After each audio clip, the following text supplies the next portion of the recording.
कैसी दिल लगी है तू, कैसी बेबसी है तू। मैं जो भी करता हूँ गलत कैसे हो जाता है? इस कामयार का क्या मसला है यार? जब देखो मुंह उठा के आ जाता है, रोज आ जाता है। बेटा औकात में रहो। मुझे लगता है मैं पागल हो जाऊंगी। हर वक्त हर जगह डर लगा रहता है कि कहीं आ ना जाए। देखो मैं जानता हूँ तुम मुझसे नाराज हो, प्लीज ले लो। नाराज होने के लिए कोई ताल्लुक होना चाहिए और मेरा और तुम्हारा कोई ताल्लुक नहीं। अरे तो बन जाएगा ना ताल्लुक। क्यों? रिश्ता लेने मैं जाऊं? दादो क्या हुआ है? दादो दादो तो पता है मुझे सबसे ज्यादा तकलीफ किस बात की है कि एक इंसान जिसने हमारी जिंदगी इतनी डिस्टर्ब कर दी है, हम उसका बॉयफ्रेंड ऐसा कुछ नहीं है। आपकी बहन ने अपने बॉयफ्रेंड को खुद भेजा था यहाँ मेरे ऑफिस में। मुझे लगता है अब आपको तसल्ली हो गई होगी। मेरा ख्याल है आप जाकर अपनी बहन से बात करें तो बेहतर रहेगा। मैं हूं ना, मैं सब कुछ हैंडल करूंगा।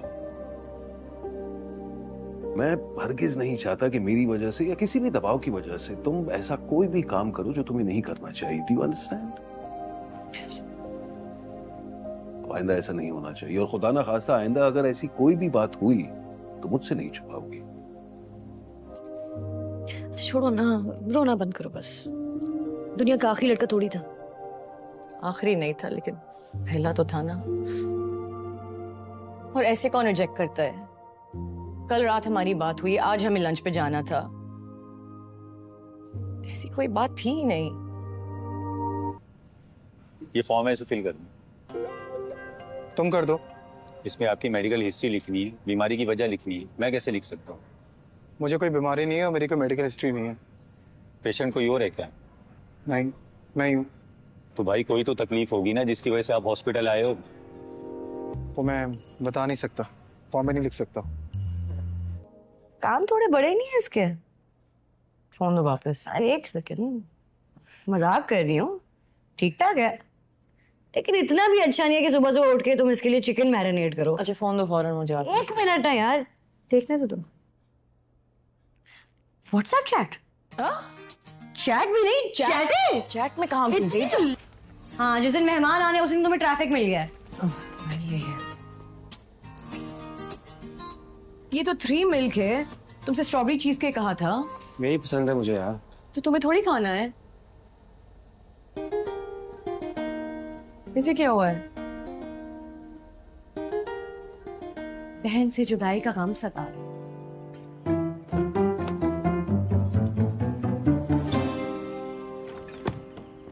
सुनो, तुम वही लड़की हो ना जो उस दिन आयरा से रेस्टोरेंट में थी? आयरा रेस्टोरेंट? नहीं नहीं। झूठ मत बोलो, तुम वही हो। अच्छा, मैं ही होंगी फिर। अरे वाह आंटी, आपका ब्लड प्रेशर तो बिल्कुल ठीक है, कोई दवाई चेंज करने की जरूरत नहीं है। चलो शुक्र है बेटा। वो मेरी दोस्त आने वाली है ना, मैं जाऊं फिर? आप तो बड़ी बेवफा निकली। जैसे ही पता चला कि सब सेट है, जा रही हैं। वो मेरी दोस्त है ना बेटा। मजाक। खतरनाक और जज्बाती होने वाले हैं, क्योंकि अब आयरा को सच का वो रख नजर आने वाला है जिसने उसकी बहन फलक की जिंदगी पल भर में बदलकर रख दी है। आयरा को आखिरकार पता चल जाता है कि फलक का रिश्ता तड़वाने के पीछे कामयार का हाथ है, और अब डॉक्टर इश्तियाक भी आयरा को सारा मामला साफ साफ बता देते हैं। वो आयरा को वो वीडियो दिखाते हैं जिसमें कामयार खुद को फलक का दोस्त कहकर डॉक्टर को धमका रहा था कि अगर उसने रिश्ता न तोड़ा तो वो उसे बहुत नुकसान पहुंचाएगा। ये सब सुन कर आयरा के अवसान खुता हो जाते हैं, क्योंकि उसे अपनी बहन के बारे में जरा सी गलत फहमी तक नहीं थी। आयरा की नजरों में कामयार एक बार फिर गिर जाता है और अब वो इसे मुआफ करने के मोड में बिल्कुल भी नहीं होती। इधर डॉक्टर इश्तियाक भी ये जानकर हैरान रह जाते हैं कि फल्क का कोई बवाए फ्रेंड था ही नहीं, और आयरा उन्हें यकीन दिलाती है कि फल्क ऐसी लड़की नहीं जो कोई भी बात अपनी बहन से छिपाए। यही वजह है कि अब आयरा डॉक्टर इश्तियाक से कहती है कि वो इस लड़के की वीडियो और रिकॉर्ड उसे दिखाएं ताकि वो खुद देख सके कि उसकी बहन के रिश्ते से किसने दुश्मनी निकाली है। डॉक्टर इश्तियाक जैसे ही रिकॉर्ड निकालते हैं, कामयार की तस्वीर सामने आ जाती है और ये देखकर आयरा के दिल में गुस्से की आग और भड़क उठती है। वो कहती है कि अब वो इस लड़के को छोड़ने वाली नहीं है। इधर कामयार पूरी सूरत हाल से बेखबर हाथ में सारी लेकर आयरा के सामने माफी मांगने के लिए आ जाता है, लेकिन आयरा उसे देखते ही तेश में आ जाती है और कहती है कि जो गलती तुम कर चुके हो ना, उसकी सजा कभी खत्म नहीं हो सकती। तुमने मेरी बहन की इज्जत दांव पर लगा दी, इसका रिश्ता तड़वा दिया और ऊपर से मेरे सामने माफी मांग रहे हो। तुम्हें जरा सी भी शर्म नहीं आती। कामयार पहले हैरान फिर परेशान होकर कहता है कि उसे लगा था रिश्ता आयरा का है, इसी गलत फहमी में उसने ऐसा किया, लेकिन आयरा उसे साफ कह देती है कि जो कुछ हो चुका है उसे सीधा करना अब मुमकिन नहीं रही, और अब अगर कामयार उसके सामने आया तो वो उसके खिलाफ सख्त एक्शन लेगी। आयरा की इस बात से कामयार बिल्कुल टूट जाता है, लेकिन उसकी जिद अब भी वही रहती है। वो सोचता है कि आयरा को अब भी मनाना होगा। वो बार बार उसके घर के बाहर आकर बैठ जाता है, जिससे आयरा और घर वाले दोनों तंग आ जाते हैं। नादिर तो उसे देखकर दोबारा मारने के मोड में आ जाता है, मगर कामयार उसे धमकाकर चुप करा देता है। आयरा घर में फलक को सारा वाकया बता देती है और फलक भी कहती है कि कामयार जैसे लोग सिर्फ तौजा चाहते हैं, जितना उन्हें नजरअंदाज करो वो इतने ही जल्द हार मानते हैं। आयरा दोनों हाथों से परेशान होती है और कहती है कि एक अमीर आदमी का बगड़ा हुआ बेटा होने की वजह से कोई उस पर हाथ तक नहीं डाल सकता। ये बात उसे सबसे ज्यादा तकलीफ देती है कि वो चुप रहकर भी सजा भगत रहे हैं, मगर वो आजाद घूम रहा है। इधर कामयार भी घर जाकर अपनी दादी को बेहोश पाता है और अस्पताल दौड़ कर जाता है, जहां इत्तेफाक से आयरा भी मौजूद होती है। और जब उसे पता चलता है कि कामयार अपनी दादी के साथ आया है तो वो कुछ नर्म पड़ जाती है, लेकिन दिल का गुस्सा अभी बाकी रहता है। मुमकिन है कि आयरा कामयार की दादी के इलाज में मदद करे, लेकिन कामयार को मुआफ करना उसके लिए इतना आसान नहीं होने वाला, और अगर आगे जाकर वो कामयार को कबूल कर लेती है तो फिर उसके सारे गुस्से, चीखें, थप्पड़, धमकियां बेमानी हो जाएंगी। इसलिए अभी कहानी एक ऐसे मोड़ पर है जहां आयरा के फैसले पर दोनों की जिंदगियों का रख बदलने वाला है। अब देखना ये है कि आयरा नफरत जीतती है या कामयार की जिद उसे फिर एक नए इम्तिहान में डाल देती है। आयरा उस रात सोने की पूरी कोशिश करती रही, मगर नींद उसकी आंखों से कोसों दूर थी। दिल में गुस्सा भी था, दुख भी, और एक अजीब सा बोझ भी कि जिंदगी के जिस मोड़ पर वो खड़ी थी वहां हर कदम जैसे फैसलाकन बन चुका था। वो पूरी रात पलट पलट कर फल्क के चेहरे के तासरात याद करती रही। जब उसे सच का पता चला था, फल्क की आंखों में वो अधूरा सा खौफ, वो टूटा हुआ एतमाद और वो बेबसी आयरा के दिल को काटती रही। सुबह होते ही आयरा ने फैसला कर लिया कि अब वो किसी भी कीमत पर खामोश नहीं बैठेगी। कामयार की गलती सिर्फ एक गलती नहीं रही थी, बल्कि एक ऐसी नादानी थी जिसने एक पूरी जिंदगी का रास्ता बदल दिया था। आयरा ने घर से निकलने से पहले फल्क के सर पर हाथ रखा और धीरे से कहा कि वो अब उसे किसी भी तकलीफ के आगे नहीं झुकने देगी। बाहर निकलकर जैसे ही वो सड़क पर आई तो यूं लगा जैसे हुआ तक रख गई हो और उसके फैसले का इंतजार कर रही हो। आयरा सीधा डॉक्टर इश्तियाक के पास गई ताकि सच को मुकम्मल तौर पर समझ सके। डॉक्टर इश्तियाक ने आयरा को बैठने का इशारा किया, मगर उसके चेहरे से साफ जाहिर था कि वो भी पूरी रात इसी परेशानी में रहा था। आयरा ने बगैर तमहीद के कहा, डॉक्टर साहब मुझे सच चाहिए, पूरा सच, रिकॉर्ड, वीडियोस, जो कुछ भी हो वो सब मुझे दिखा दें। डॉक्टर इश्तियाक ने गहरी सांस ली और उसी लम्हे स्क्रीन पर वो वीडियो चलाई जिसमें कामयार धमकी आमिज लहजे में कह रहा था कि फलक का रिश्ता फौरन खत्म कर दो वरना तुम्हारे लिए अच्छा नहीं होगा। ये मंजर देखकर आयरा की आंखें गुस्से से सर्ख हो गईं, उसकी सांसें तेज हो गईं और वो पूरी ताकत से अपने आप को संभालने की कोशिश करती रही। डॉक्टर इश्तियाक ने कहा, आयरा मैंने पहली बार ये सोचा कि शायद वाकई कोई लड़का फलक की जिंदगी में है, मगर अब मुझे यकीन है कि तुम दोनों बहनें एक दूसरे से कुछ नहीं छिपाते। आयरा ने होंठ काटते हुए कहा कि ये लड़का सिर्फ बगाड़ा हुआ है और यही वजह है कि उसने अपनी मन घड़त कहानी बनाकर सबको धोखे में रख दिया है। इसी दौरान आयरा के फोन पर कामयार की कॉल आने लगी, मगर आयरा ने फोन एक झटके से बंद कर दिया। वो अब उस शख्स की शक्ल भी नहीं देखना चाहती थी, लेकिन किस्मत जैसे उसे आजमाइश में डालने पर तुली हुई थी। जैसे ही आयरा कलेंक से निकली, कामयार सामने कार के साथ खड़ा था। उसके हाथ में फूल थे, मगर आंखों में खौफ और शर्मिंदगी। कामयार ने आगे बढ़ते हुए धीरे से कहा, आयरा प्लीज मेरी बात एक बार सुन लो। मगर आयरा फट पड़ी। उसने फूल उसके हाथ से झटक कर नीचे फेंक दिए और चीख कर कहा कि तुमने मेरी बहन की जिंदगी को खिलौना समझा था ना, तुमने सोचा था कि धौंस से, धमकी से तुम किसी की किस्मत बदल दोगे। कामयार घबरा कर बोला, आयरा मैंने गलती की, मैं मानता हूँ, मगर मैं तुमसे प्यार करता हूँ, इसीलिए ऐसा क्या, मगर आयरा के चेहरे पर नफरत की लकीरें मजीद गहरी हो गईं। वो कहने लगी, मोहब्बत अगर इज्जत पामाल करे तो वो मोहब्बत नहीं होती जहर, होती है और तुमने अपनी जद की वजह से मेरे पूरे घर को तकलीफ में डाला है। कामयार का चेहरा फीका पड़ गया। उसने हाथ जोड़कर कहा, आयरा प्लीज मुझे सजा दे दो, मगर मुझे छोड़कर ना जाओ। मगर आयरा ने बात काटते हुए कहा, बस खामोश रहो, अगर दोबारा मेरे घर के आसपास आए तो याद रखना मैं कानून का सहारा लूंगी और तुम अपनी दौलत के पीछे छिप भी नहीं सकोगे। ये कहकर आयरा वहां से चली गई, मगर उसके जाने के बाद कामयार जैसे पत्थर का जिस्म बन गया था, वो वहीं खड़ा रह गया। उसकी सांसें भारी हो गईं और आंखों में नमी तैरने लगी। शायद पहली बार किसी ने उसकी ताकत, दौलत और जद की परवाह किए बगैर उसे उसकी औकात याद दिलाई थी। मगर कहानी यहाँ खत्म नहीं होती। आयरा घर पहुंची तो फलक ने उसे देखते ही पूछा कि वो सब ठीक कर आई है। मगर आयरा ने धीरे से कहा, अभी नहीं, शायद अभी वक्त को और बेनकाब होना है। मगर एक बात तय है, फलक अब हम डरेंगे नहीं, लड़ेंगे। फलक ने आयरा का हाथ पकड़ा और आहिस्ता से कहा कि तुम हमेशा से मेरा सहारा रही हो, तुम्हारे बगैर मैं कुछ नहीं हूं। और आयरा ने मुस्कुराकर जवाब दिया कि बहनें सिर्फ खून का रिश्ता नहीं होते, वो एक दूसरे की कमजोरी और ताकत दोनों होती हैं। कहानी का रख अब तेजी से बदल रहा था और आने वाले दिनों में या तो सब ठीक हो जाना था या फिर एक ऐसा तूफान आना था जो सब कुछ हिला कर रख देगा, क्योंकि कामयार अब टूट चुका था और टूटा हुआ शख्स कभी कभार सबसे खतरनाक फैसला कर लेता है। इस रात आयरा देर तक जागती रही। उसकी आंखों में अजीब सा अंधेरा तैरता था, जैसे जिंदगी के अंदर छिपी हुई कोई सच्चाई उस पर आहिस्ता आहिस्ता आश्कार हो रही हो। वो बार बार सोचती कि कामयार का बदल जाना महज इत्तेफाक था या कोई तूफान अभी बाकी है। फलक उसके पास आकर बैठ गई। उसने आयरा के कुंधे पर हाथ रखा और धीरे से कहा, आप परेशान हैं ना? आयरा ने नरमी से जवाब दिया, परेशानी लफ्ज बहुत छोटा है फलक, ये जो खेल शुरू हुआ है उसके पीछे कोई ऐसी ताकत है जो हमें अभी नजर नहीं आ रही। फलक ने हैरानी से पूछा, खेल कौन सा खेल? आयरा ने गहरी सांस ली और बोली, कामयार कभी तन्हा काम नहीं करता, उसके पीछे उसका दोस्त हारिस होता है, वही जो साजिशें बनाता है और जो चाहता है वो कर गुजरता है। मुझे डर है कि अब मैदान में सिर्फ कामयार नहीं बल्कि हारिस भी उतर चुका है। दूसरी तरफ कामयार अपने कमरे में बंद बैठा था। कमरा बखरा हुआ था और उसके हाथ कांप रहे थे। उसकी आंखों में शिकस्त थी, मगर दिल में एक जुनून भी वो आयरा को खोना नहीं चाहता था। लेकिन वो ये भी जानता था कि इस बार मामला सिर्फ जद का नहीं रहा। वो आयरा का एतबार खो चुका था और ये उसके लिए सबसे बड़ी हार थी। इसी वक्त दरवाजा जोर से खिला और हारिस अंदर आ गया।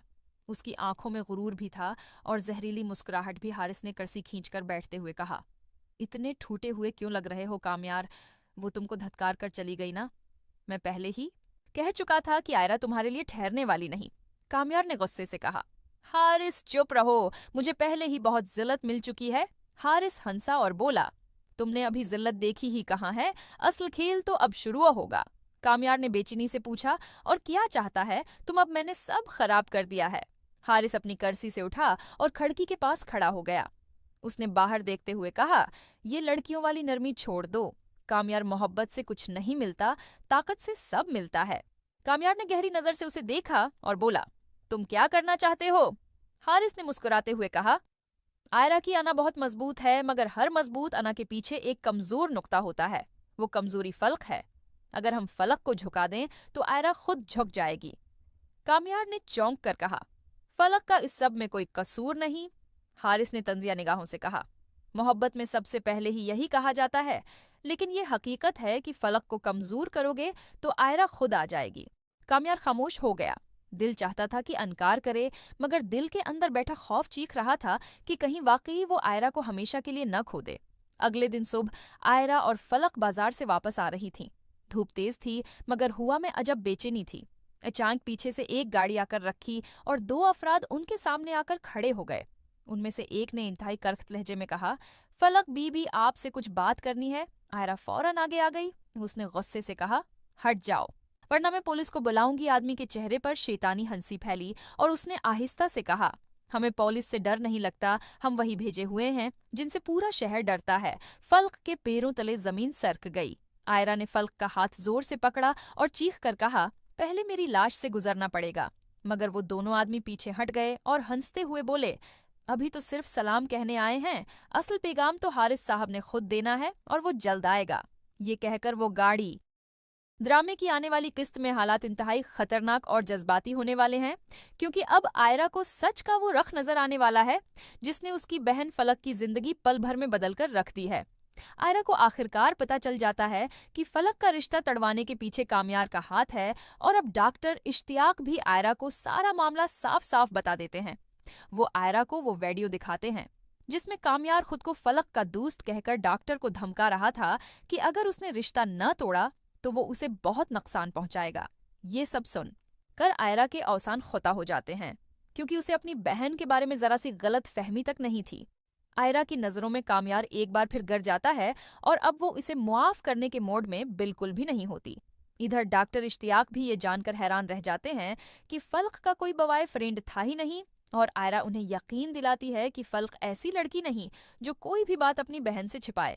यही वजह है कि अब आयरा डॉक्टर इश्तियाक से कहती है कि वो इस लड़के की वीडियो और रिकॉर्ड उसे दिखाएं, ताकि वो खुद देख सके कि उसकी बहन के रिश्ते से किसने दुश्मनी निकाली है। डॉक्टर इश्तियाक जैसे ही रिकॉर्ड निकालते हैं, कामयार की तस्वीर सामने आ जाती है, और ये देखकर आयरा के दिल में गुस्से की आग और भड़क उठती है। वो कहती है कि अब वो इस लड़के को छोड़ने वाली नहीं है। इधर कामयार पूरी सूरत हाल से बेखबर हाथ में सारी लेकर आयरा के सामने माफी मांगने के लिए आ जाता है, लेकिन आयरा उसे देखते ही तेश में आ जाती है और कहती है कि जो गलती तुम कर चुके हो न उसकी सजा कभी खत्म नहीं हो सकती। तुमने मेरी बहन की इज्जत दांव पर लगा दी, इसका रिश्ता तड़वा दिया, और ऊपर से मेरे सामने माफी मांग रहे हो। तुम्हें जरा सी भी शर्म नहीं आती। कामयार पहले हैरान फिर परेशान होकर कहता है कि उसे लगा था रिश्ता आयरा का है, इसी गलत फहमी में उसने ऐसा किया, लेकिन आयरा उसे साफ कह देती है कि जो कुछ हो चुका है उसे सीधा करना अब मुमकिन नहीं रही, और अब अगर कामयार उसके सामने आया तो वो उसके खिलाफ सख्त एक्शन लेगी। आयरा की इस बात से कामयार बिल्कुल टूट जाता है, लेकिन उसकी जिद अब भी वही रहती है। वो सोचता है कि आयरा को अब भी मनाना होगा। वो बार बार उसके घर के बाहर आकर बैठ जाता है, जिससे आयरा और घर वाले दोनों तंग आ जाते हैं। नादिर तो उसे देखकर दोबारा मारने के मोड में आ जाता है, मगर कामयार उसे धमकाकर चुप करा देता है। आयरा घर में फलक को सारा वाकया बता देती है, और फलक भी कहती है कि कामयार जैसे लोग सिर्फ तौजा चाहते हैं, जितना उन्हें नजरअंदाज करो वो इतने ही जल्द हार मानते हैं। आयरा दोनों हाथों से परेशान होती है और कहती है कि एक अमीर आदमी का बगड़ा हुआ बेटा होने की वजह से कोई उस पर हाथ तक नहीं डाल सकता। ये बात उसे सबसे ज्यादा तकलीफ देती है कि वो चुप रहकर भी सजा भगत रहे हैं, मगर वो आजाद घूम रहा है। इधर कामयार भी घर जाकर अपनी दादी को बेहोश पाता है और अस्पताल दौड़ कर जाता है, जहां इत्तेफाक से आयरा भी मौजूद होती है। और जब उसे पता चलता है कि कामयार अपनी दादी के साथ आया है तो वो कुछ नर्म पड़ जाती है, लेकिन दिल का गुस्सा अभी बाकी रहता है। मुमकिन है कि आयरा कामयार की दादी के इलाज में मदद करे, लेकिन कामयार को मुआफ करना उसके लिए इतना आसान नहीं होने वाला, और अगर आगे जाकर वो कामयार को कबूल कर लेती है तो फिर उसके सारे गुस्से, चीखें, थप्पड़, धमकियां बेमानी हो जाएंगी। उसलिए अभी कहानी एक ऐसे मोड़ पर है जहां आयरा के फैसले पर दोनों की जिंदगियों का रख बदलने वाला है। अब देखना ये है कि आयरा नफरत जीतती है या कामयार की जिद उसे फिर एक नए इम्तिहान में डाल देती है। आयरा उस रात सोने की पूरी कोशिश करती रही, मगर नींद उसकी आंखों से कोसों दूर थी। दिल में गुस्सा भी था, दुख भी, और एक अजीब सा बोझ भी कि जिंदगी के जिस मोड़ पर वो खड़ी थी वहां हर कदम जैसे फैसला कन बन चुका था। वो पूरी रात पलट पलट कर फल्क के चेहरे के तासरात याद करती रही।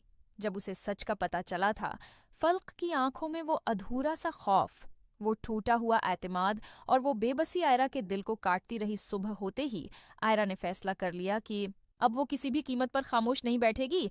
कामयार की गलती सिर्फ एक गलती नहीं रही थी, बल्कि एक ऐसी नादानी थी जिसने एक पूरी जिंदगी का रास्ता बदल दिया था। आयरा ने घर से निकलने से पहले फल्क के सर पर हाथ रखा और धीरे से कहा कि वो अब उसे किसी भी तकलीफ के आगे नहीं झुकने देगी। बाहर निकलकर जैसे ही वो सड़क पर आई तो यूं लगा जैसे हुआ तक रख गई हो और उसके फैसले का इंतजार कर रही हो। आयरा सीधा डॉक्टर इश्तियाक के पास गई ताकि सच को मुकम्मल तौर पर समझ सके। डॉक्टर इश्तियाक ने आयरा को बैठने का इशारा किया, मगर उसके चेहरे से साफ जाहिर था कि वो भी पूरी रात इसी परेशानी में रहा था। आयरा ने बगैर तमहीद के कहा, डॉक्टर साहब, मुझे सच चाहिए, पूरा सच, रिकॉर्ड, वीडियोस, जो कुछ भी हो वो सब मुझे दिखा दें। डॉक्टर इश्तियाक ने गहरी सांस ली और उसी लम्हे स्क्रीन पर वो वीडियो चलाई जिसमें कामयार धमकी आमिज लहजे में कह रहा था कि फलक का रिश्ता फौरन खत्म कर दो। वरना तुम्हारे लिए अच्छा नहीं होगा। ये मंजर देखकर आयरा की आंखें गुस्से से सर्क हो गईं। उसकी सांसें तेज हो गईं और वो पूरी ताकत से अपने आप को संभालने की कोशिश करती रही।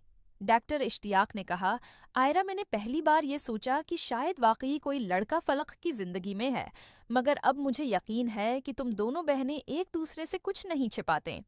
आयरा ने होंठ काटते हुए कहा कि ये लड़का सिर्फ बगाड़ा हुआ है और यही वजह है कि उसने अपनी मन घड़त कहानी बनाकर सबको धोखे में रख दिया है।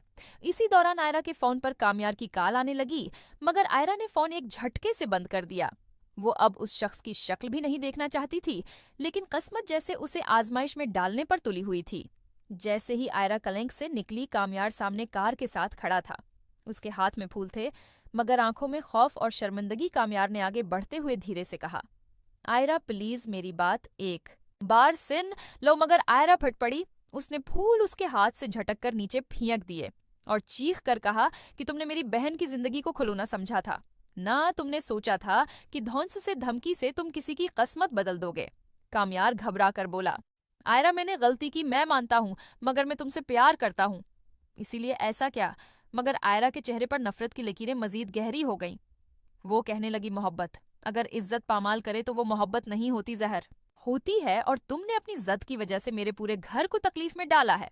कामयार का चेहरा फीका पड़ गया। उसने हाथ जोड़कर कहा, आयरा प्लीज मुझे सजा दे दो, मगर मुझे छोड़कर ना जाओ। मगर आयरा ने बात काटते हुए कहा, बस खामोश रहो। अगर दोबारा मेरे घर के आसपास आए तो याद रखना मैं कानून का सहारा लूंगी और तुम अपनी दौलत के पीछे छिप भी नहीं सकोगे।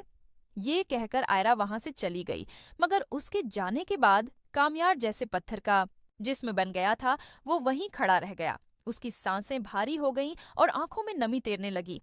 शायद पहली बार किसी ने उसकी ताकत, दौलत और जद की परवाह किए बगैर उसे उसकी औकात याद दिलाई थी। मगर कहानी यहाँ खत्म नहीं होती।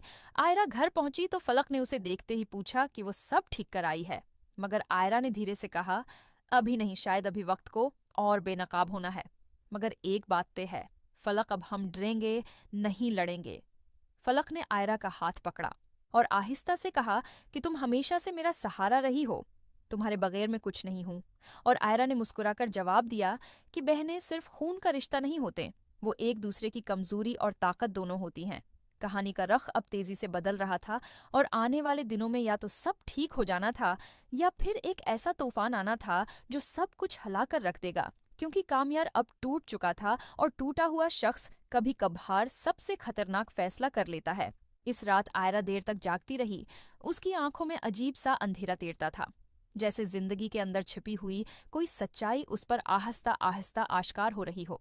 वो बार बार सोचती कि कामयार का बदल जाना महज इत्तेफाक था या कोई तूफान अभी बाकी है। फलक उसके पास आकर बैठ गई। उसने आयरा के कुंधे पर हाथ रखा और धीरे से कहा, आप परेशान हैं ना? आयरा ने नरमी से जवाब दिया, परेशानी लफ्ज बहुत छोटा है फलक, ये जो खेल शुरू हुआ है उसके पीछे कोई ऐसी ताकत है जो हमें अभी नजर नहीं आ रही। फलक ने हैरानी से पूछा, खेल कौन सा खेल? आयरा ने गहरी सांस ली और बोली, कामयार कभी तन्हा काम नहीं करता, उसके पीछे उसका दोस्त हारिस होता है, वही जो साजिशें बनाता है और जो चाहता है वो कर गुजरता है।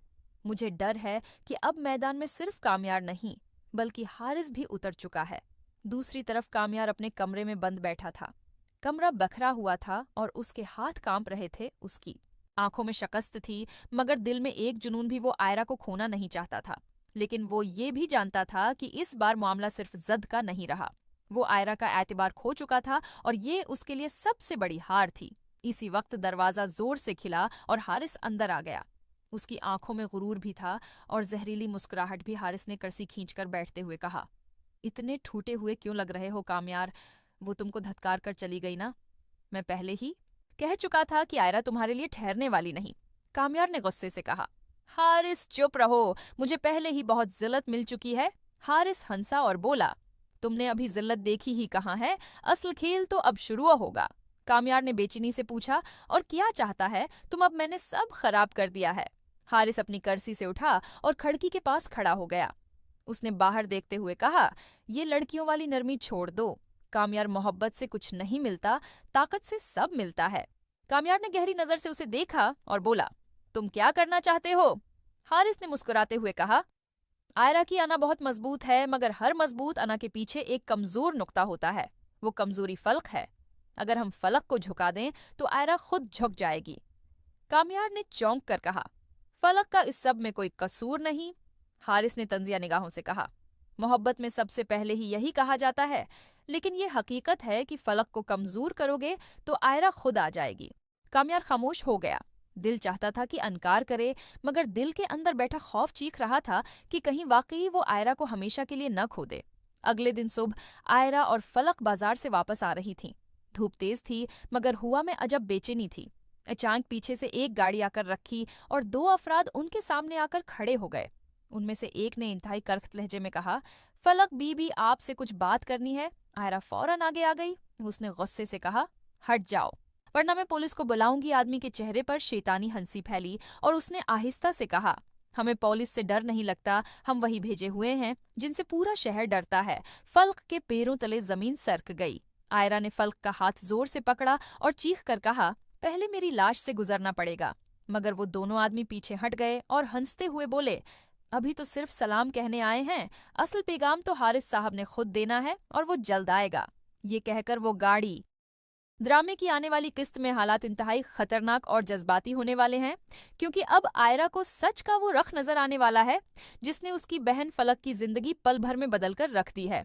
आयरा को आखिरकार पता चल जाता है कि फलक का रिश्ता तड़वाने के पीछे कामयार का हाथ है, और अब डॉक्टर इश्तियाक भी आयरा को सारा मामला साफ साफ बता देते हैं।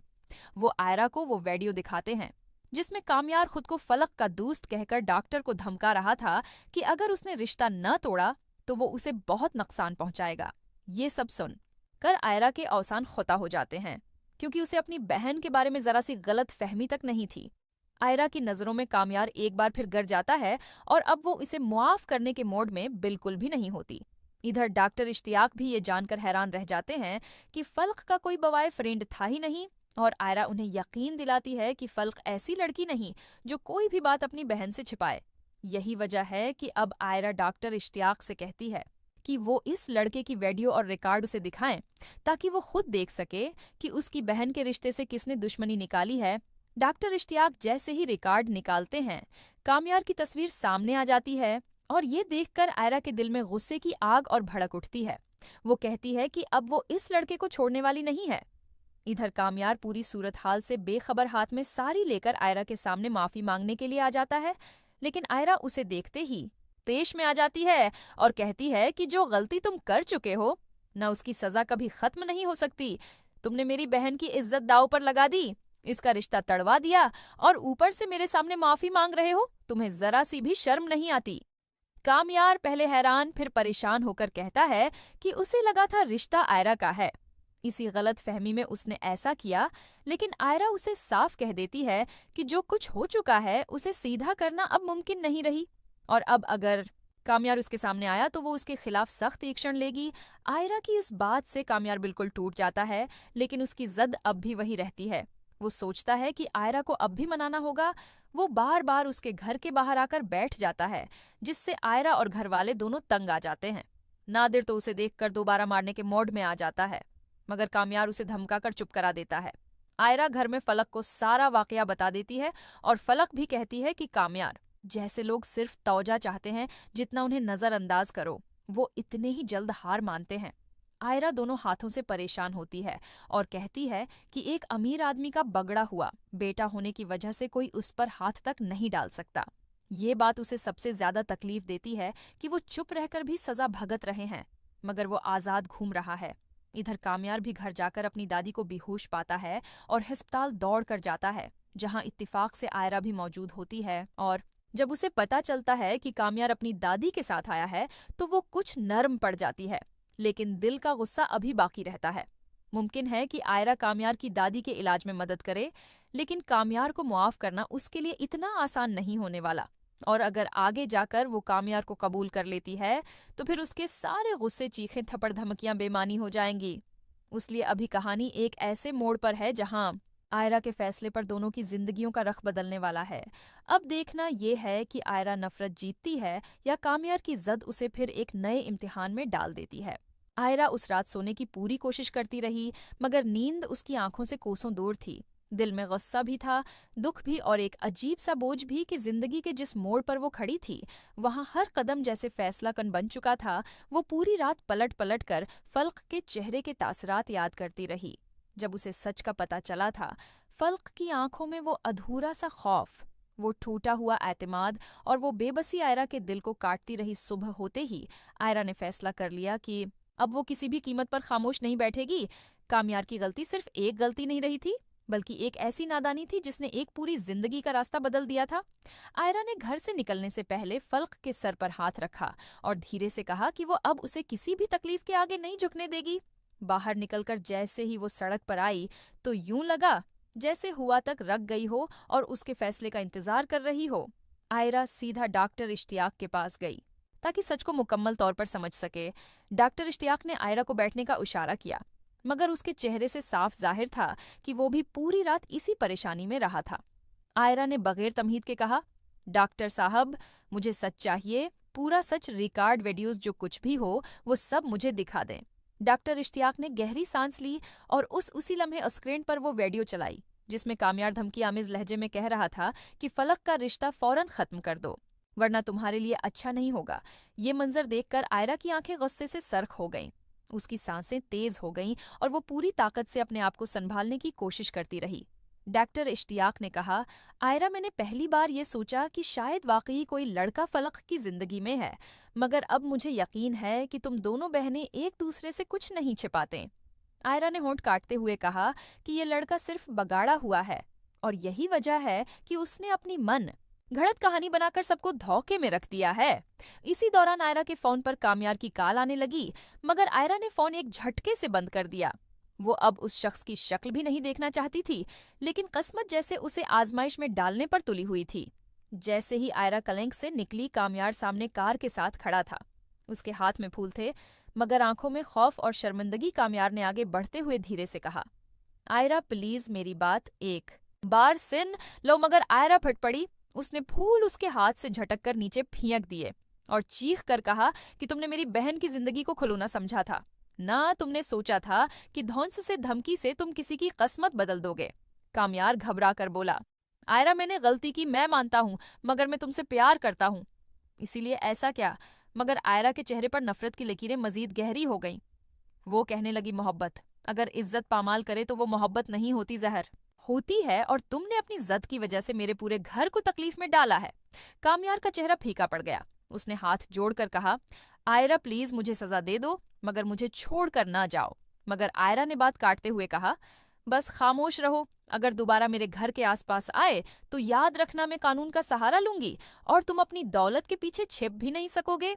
ये कहकर आयरा वहां से चली गई, मगर उसके जाने के बाद कामयार जैसे पत्थर का जिस्म बन गया था, वो वहीं खड़ा रह गया। उसकी सांसें भारी हो गईं और आंखों में नमी तैरने लगी। शायद पहली बार किसी ने उसकी ताकत, दौलत और जद की परवाह किए बगैर उसे उसकी औकात याद दिलाई थी। मगर कहानी यहाँ खत्म नहीं होती। आयरा घर पहुंची तो फलक ने उसे देखते ही पूछा कि वो सब ठीक कर आई है, मगर आयरा ने धीरे से कहा, अभी नहीं, शायद अभी वक्त को और बेनकाब होना है। मगर एक बात तय है फलक, अब हम डरेंगे नहीं, लड़ेंगे। फलक ने आयरा का हाथ पकड़ा और आहिस्ता से कहा कि तुम हमेशा से मेरा सहारा रही हो, तुम्हारे बगैर मैं कुछ नहीं हूं। और आयरा ने मुस्कुराकर जवाब दिया कि बहनें सिर्फ खून का रिश्ता नहीं होते, वो एक दूसरे की कमजोरी और ताकत दोनों होती हैं।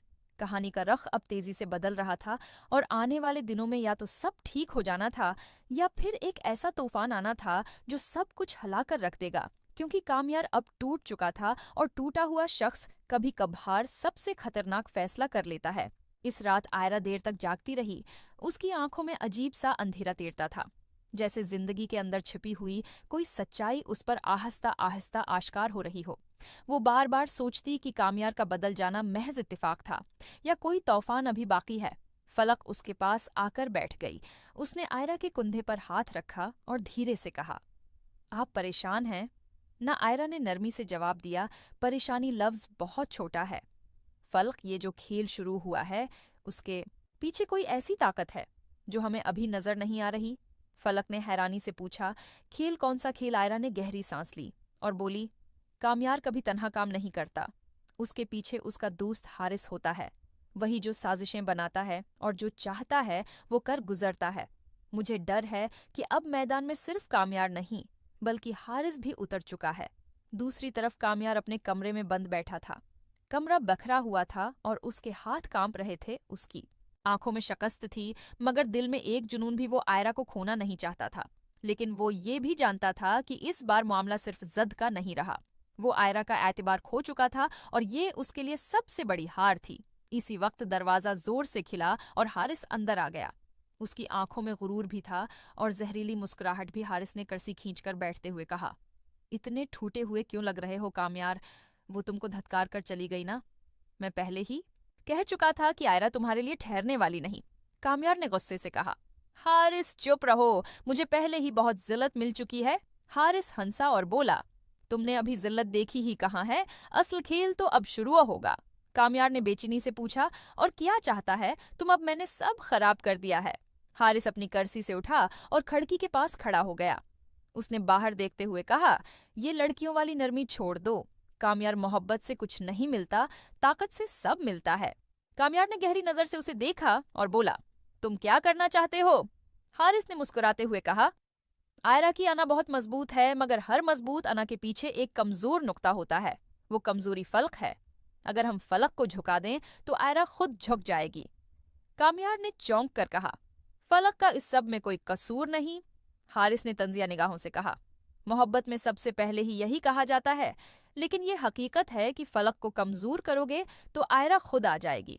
कामयार खामोश हो गया। दिल चाहता था कि अनकार करे, मगर दिल के अंदर बैठा खौफ चीख रहा था कि कहीं वाकई वो आयरा को हमेशा के लिए न खो दे। अगले दिन सुबह आयरा और फलक बाजार से वापस आ रही थीं। धूप तेज थी, मगर हुआ में अजब बेचैनी थी। अचानक पीछे से एक गाड़ी आकर रखी और 2 अफराद उनके सामने आकर खड़े हो गए। उनमें से एक ने इंतहाई करख्त लहजे में कहा, फलक बीबी, आपसे कुछ बात करनी है। आयरा फौरन आगे आ गई। उसने गुस्से से कहा, हट जाओ, वरना मैं पुलिस को बुलाऊंगी। आदमी के चेहरे पर शैतानी हंसी फैली और उसने आहिस्ता से कहा, हमें पुलिस से डर नहीं लगता, हम वही भेजे हुए हैं जिनसे पूरा शहर डरता है। फलक के पैरों तले जमीन सरक गई। आयरा ने फलक का हाथ जोर से पकड़ा और चीख कर कहा, पहले मेरी लाश से गुजरना पड़ेगा।